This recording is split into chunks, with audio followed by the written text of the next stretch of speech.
What is up, you guys? In today's video, we're diving into part number 4 of evaluating the health of your wood business. Let's dive in. All right, well, as always, I'm grateful for you. I'm glad that you're here. Let's dive straight into the video. By the way, if you have not watched part number 1, part number 2, part number 3 of this series of evaluating the health of your wood business, you're gonna wanna do that because this is one of the most practical, helpful video series that I believe that we've ever done. It's gonna allow you to find the weaknesses in your business and also ask better questions to get better answers, okay? So, in today's video, we're gonna dive into 3 different sections to evaluate you and your business, okay? So number 1, the first section we're gonna dive into is your mindset. You're like, oh my gosh, here we go. We're gonna talk about mindset. I'm telling you, I see more businesses fail because of mindset than strategy. You can have the best strategy in the world, you can know all the things to do, but then if you're weak mentally and you don't have a good mindset, you're gonna blow up your business. Your emotions will blow up your business, okay? So we got 5 important questions to ask ourselves when we rate our mindset around our business. So number 1, do I get really high during the highs of my business and really low during the lows of my business?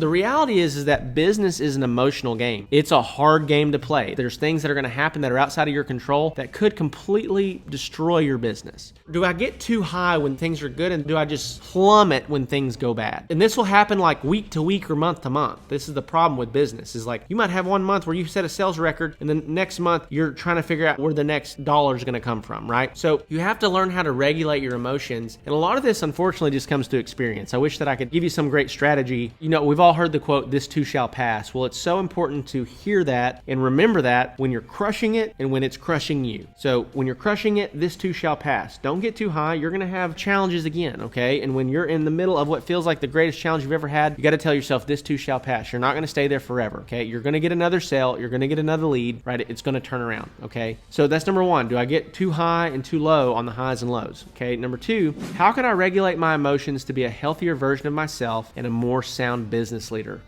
How can I regulate my emotions? So one of the things for me, and I'll just be honest with you guys, I'm a Christian, I'm a pastor, I'm very outspoken about this. If my hope is in my business, it will let me down every time. If my faith is in my business, it will let me down every time. So I have to find my value, my worth, my hope, and my faith in something bigger than this business, okay? And for me, that's Jesus. Obviously, I can't speak to that for you, but it's not finding your identity only in your business. You know, I see guys all the time that burn their marriage down because they've got this business. It ain't worth it. I'm telling you right now, do not sacrifice your marriage, do not sacrifice your relationship with your children on the altar of business. It's foolish. So you have to figure out, how do I regulate my emotions in a healthier way to create the healthiest version of me and to be a more sound business leader? This is the other thing too, is if you're hyper emotional about a situation, you're probably not going to make sound decisions. When emotion goes up, wisdom goes down. So we have to learn how to regulate emotions in a way that we can still operate with wisdom and make good decisions inside of our business. Number 3, do I carry my business stress into my relationship with my family and my friends? Do I carry my business stress into my relationship with my family and my friends? And a lot of us are guilty of this. I was guilty of this for years, and at times I'm still guilty of it, is I allow what's happening inside of my business to carry over, and I shut down as a husband, or I shut down as a father, or I get short-tempered. I'm frustrated about the business, and so I'm frustrated with my family. You need to be able to pull into your driveway and compartmentalize, hey, I had a rough day. Hey, we're going through a difficult season, but I still have to be dad. And my kids don't care anything about how the business is doing. They don't care anything about whether we made money today or not. They care about their dad. They care about their dad being there and being consistent and loving them. So we have to put proper perspective around our relationships. So number 4, am I doing everything that I can do to control the outcome? Now, this is one of these things, I think it takes a greater level of revelation to understand. Because a lot of you are probably like, yeah, of course, I'm doing everything that I can do. And I remember the first time that I stepped into a business, and I was kind of an entrepreneur inside of a business, and I couldn't figure stuff out. And I would go to the owner of the business and I would say, hey, I just don't know what to do. I don't know how to handle this. And he would literally Google it. Like, he'd be like, okay, so this is what you're having a problem with? And I'd say yes. And he would literally Google it and find the answer for me and give it to me. Like with me just sitting there, and I'd be like, I'd feel so stupid because I was like, man, I could have just Googled that. In my mind, I was like, man, I'm doing everything within my power to figure this out. But the reality is that I hadn't Googled it. And so for you, what is the thing that you're hung up on right now inside of your business that you're like, I'm doing everything I can do, but you actually haven't Googled it? You haven't done the simple thing. You haven't gone to the expert. You haven't talked to somebody that you know has a successful business that's walked through these seasons, right? What is the thing that you actually have another step that you could take to get clarity that you haven't taken, right? That may be what breaks it all loose for you. It might be the one thing that unravels the success of your business. So am I doing everything that I can do to control the outcome? So number 5 is, am I asking the right questions to get the right answers? Asking better questions is the key to the game. And so like if you're having a problem inside of your business, instead of being like, whose fault is it that we're having this problem? Why are we having this problem? Diving into the nitty gritty and being like, what's causing this? What could I do to help solve this problem? What conversation do I need to have with the person that's overseeing this to make sure that this doesn't continue to happen? What systems do we need to put in place to prevent this from happening again? There's lots of questions that are deeper versions of the surface level questions that we're asking that actually allow us to get to solutions. Have you ever met with somebody before inside of your business or your day job, and you meet because you're having a problem and you talk about a whole lot of stuff, but you don't come up with any solutions? That's what happens when you ask bad questions. If you ask the right questions, you're going to come up with actual solutions so that you can walk out of those conversations or those meetings or those problems with actual answers. Okay, so when we talk about your mindset, there's 5 parts to it. Grade yourself 1 to 10, cannot rate yourself a 5 on each of these questions, and then overall, how would you rate your mindset as a business owner? The second thing that we're covering in today's video is your vision. Is your vision for the future? Okay, so question number 1 around vision is this: do I have a clear vision and plan for growth for my business?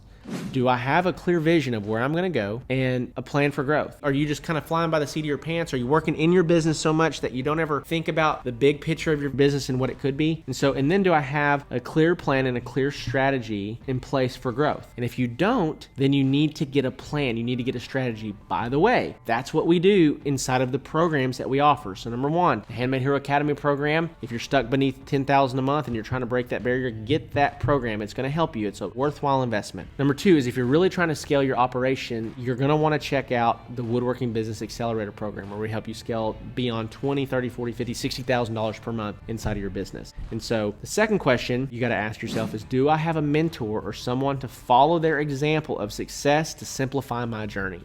Do I have somebody that I can look to, that I can communicate with, that I can ask questions to? Okay, that's one of the huge benefits of the Woodworking Business Accelerator program. Guys, I have suffered and struggled for the past 6 or 7 years trying to grow this business so that you don't have to. You can come to me and ask questions, and we can avoid a lot of the pitfalls that I made. And so those are questions you need to ask yourself with your vision. So number 1, do I have a clear vision? Do I have a strategy and a plan for growth? And then do I have a mentor that can help me on my journey? Rate yourself overall with your vision. Between 1 and 10, can't rate yourself a 5, and then each of these questions. Lastly, in this video, I want to dive into some of the more practical things around the structure of your business. Okay, so I've got 5 questions to diagnose the structure of your business. Number 1, do I have a legal entity that the business is functioning within? Okay. Do you have an LLC? Are you set up as a sole proprietor? Do you have an S Corp or a C Corp? Do you have an actual legal entity? You should have a federal EIN number, employer identification number. This is if you're in the United States. I don't know how it works in Canada, but you should have a actual number issued to you by the federal government. And then you should also get registered for sales tax inside of your state government. You should have a sales tax ID number. By the way, if you have a sales tax ID number, you don't have to pay sales tax on the materials that you buy, but you have to pay sales tax on the sales that you get. For example, if you are going to Lowe's or Home Depot and you're buying wood, screws, glue, stuff that is going into the product that you sell, you don't have to pay sales tax on that if you have a state tax ID number. Okay, so number 2, do I have separate business and personal bank accounts? Okay, so if you are running your business and your personal all through one account, you need to actually separate these accounts. You need to have a business account, you need to have personal accounts, because number 1, you can't track anything, you can't keep up with anything, and then it's just a big convoluted mess, and you cannot scale like that. You need to be able to separate these 2 entities, your personal finances and your business finances, so that you can really track the health of your business. Number 3, do I have a bookkeeping / accounting system in place, and do I keep it up to date?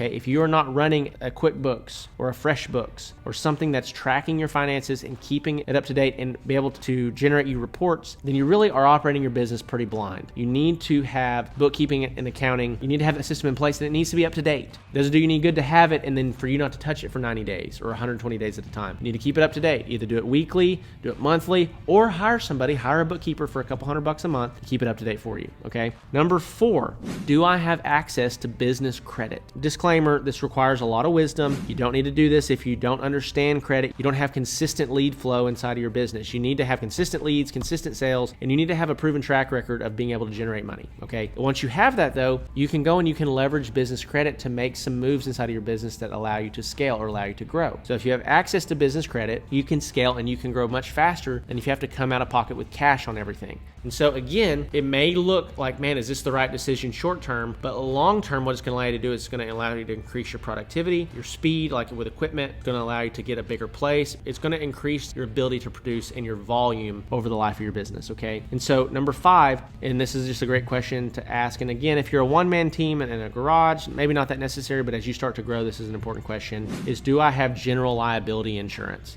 Do I have insurance for my business? You know, if I delivered a table and a table leg broke and this table fell on a kid and broke its arm and they tried to sue me, do I have insurance to kind of cover any liability that I may have? Important questions around mindset, vision, and structure. Rate yourself again, 1 to 10 on each of these questions. Yes or no. Some of them are yes or no questions. And then overall, how would I rate my mindset on a scale of 1 to 10? How would I rate my vision on a scale of 1 to 10? How would I rate the structure of my business on a scale of 1 to 10? These are important questions to ask and to answer as well. So hopefully you have watched this 4-part video series on really evaluating the health of your wood business. We've worked through 9 different things. If it benefited you the way that I hope this has benefited you, then it should make a massive difference in you understanding the weak points inside of your business and how to improve on those. Again, we've got a lot of resources for you guys, so be sure to check out the book, the Handmade Hero Academy course, or the Woodworking Business Accelerator program if you are ready to scale and grow. So with that being said, guys, I love you so much. Thank you for your support, and we'll see you in the next one.